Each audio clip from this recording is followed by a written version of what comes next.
Kinuwestiyon ni Attorney Ferdinand Topacio ang pagpunta ng ilang miyembro ng gabinete ni Pangulong Bongbong Marcos sa Independent Commission for Infrastructure o ICI. Para sa abogado, nakompromiso na ang kredibilidad ng investigasyon sa flood control anomaly. May puna rin siya sa takbo ng Senate Blue Ribbon Investigation na aniya selective at konektado umano sa impeachment complaint laban kay Vice President Sara Duterte. Si Mark Gonzalez magbabalita. Nitong Lunes, pumunta sa tanggapan ng Independent Commission for Infrastructure o ICI si Justice Secretary Jesus Crispin Remulla para daw makipagtulungan sa ginagawa nitong investigasyon sa flood control anomaly. Nakahanda daw ang DOJ na magbigay ng mga dokumento at ebidensyang nakuha nila. Si DPWH Secretary Vince Dizon madalas namang kasama sa mga ocular inspection ng ICI sa mga umano'y ghost projects.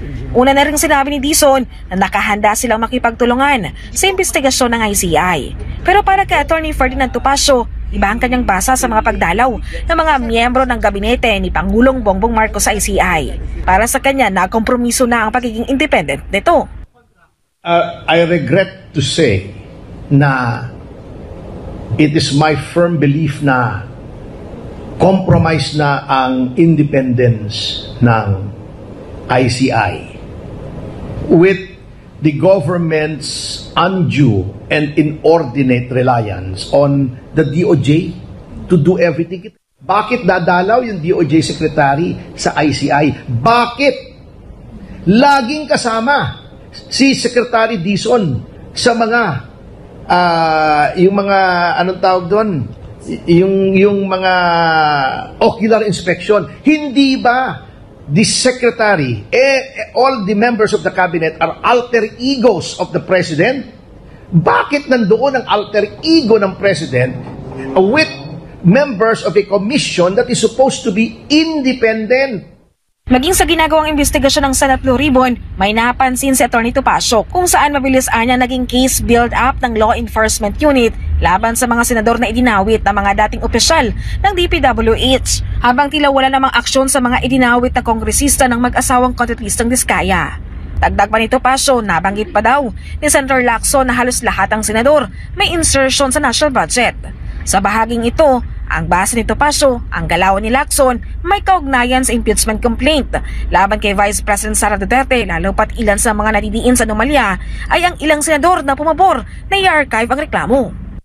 Since kaalyado nila yung House and sa February 6, pwede na silang mag-file ng impeachment ulit, pinoprotektahan nila yung House.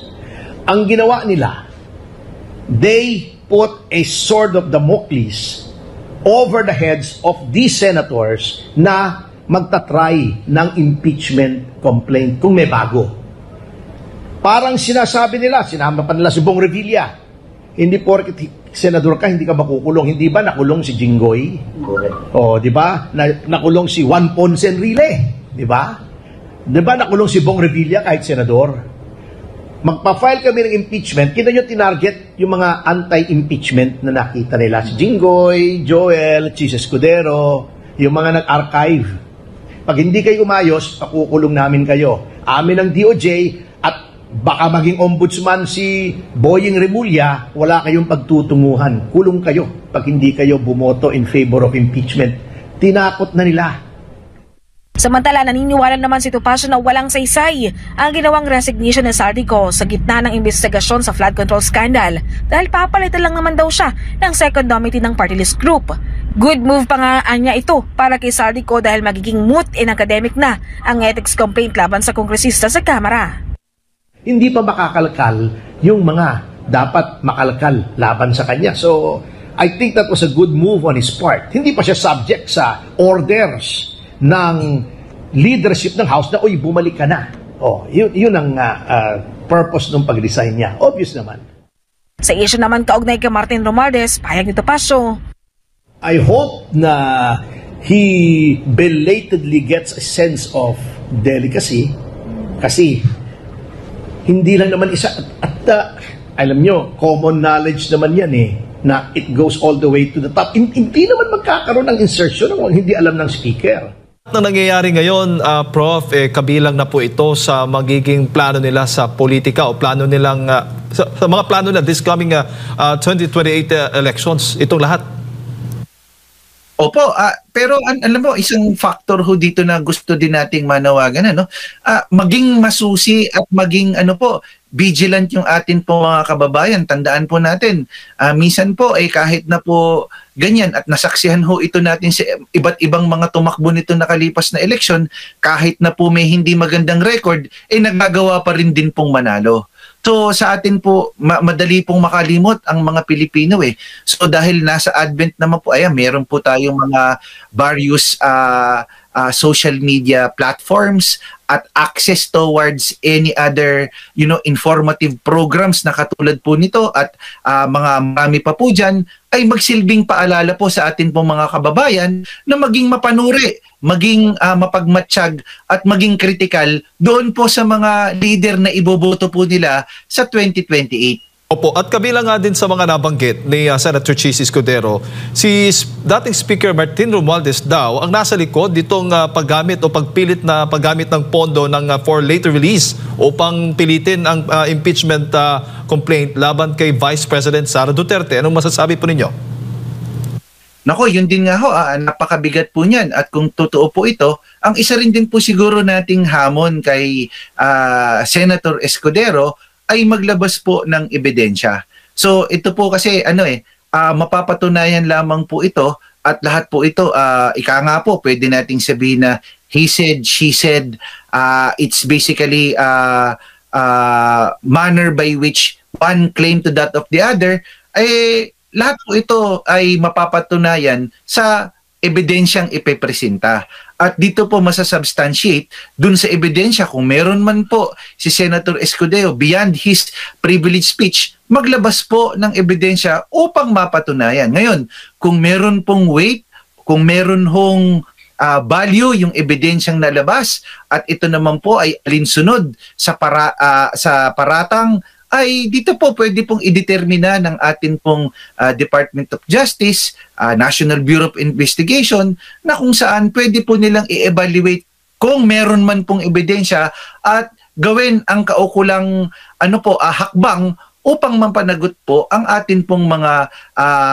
mambabatas na pinaparatangan at binibigyan ng aligasyon. Opo, bago ko lang ipasa kay Partner Admar, Prof, sa tingin nyo na may turning point na o pagbabago ng direksyon ng kwento ngayon? Kasi kung dati, si VP Sara Duterte yung talagang pinupuruhan.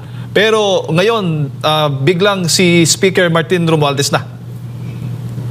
Tingin ko po, vindication ito sa part ni VP Sara. Tandaan po natin na si VP Sara ang unang-unang nagsalita patungkol dito sa mga aligasyon ng anomalyang budget na kung saan ang nasusunod di umano ay ang pinakamakapangyarihang komite na chairperson si former Representative Zaldigo. At of course, with the approval or di umano ni former House Speaker Martin Romualdez.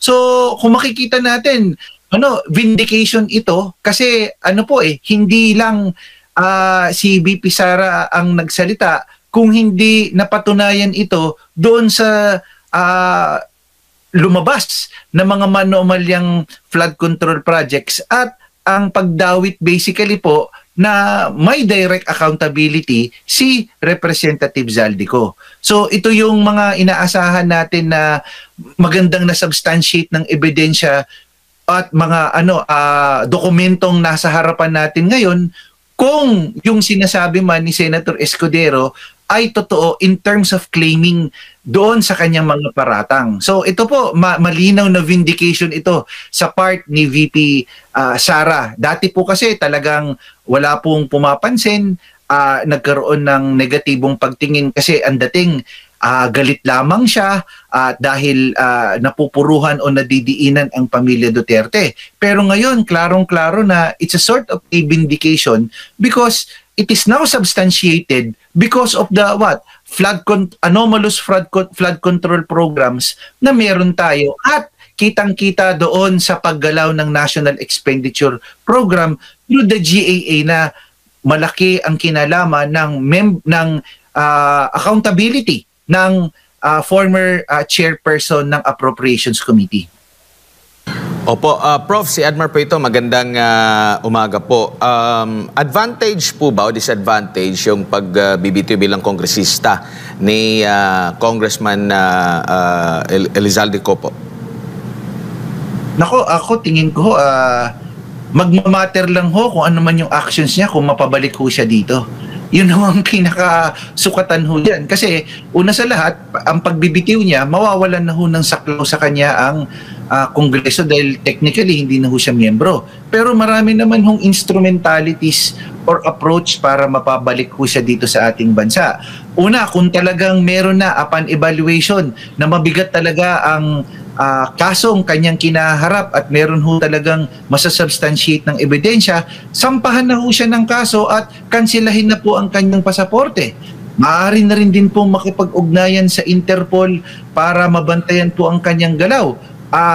Ito po ay naisagawa during the time nung kaso po ni former Representative Arnulfo Teves. So, alam nyo, marami pong pamamaraan. Ito po ay babalik po sa willingness ng ating pong pamahalaan at willingness ng ating opisyal na mapapanagot po si former Representative Zaldico. Kasi po talagang kung hindi po mas lalo po maglalagablab yung damdamin ng atin pong mga kababayan natin po, lalo na po sa mga tao na nagtatrabaho po ng parehas, lumalaban ng parehas sa buhay, kailangan pong mapanagutin at masagot niya ho yung mga akusasyon na ipinaparatang po sa kanya. Opo, samantala dito naman po sa continuing na pagdinig ng Senado, kasi parang this week wala yatang schedule.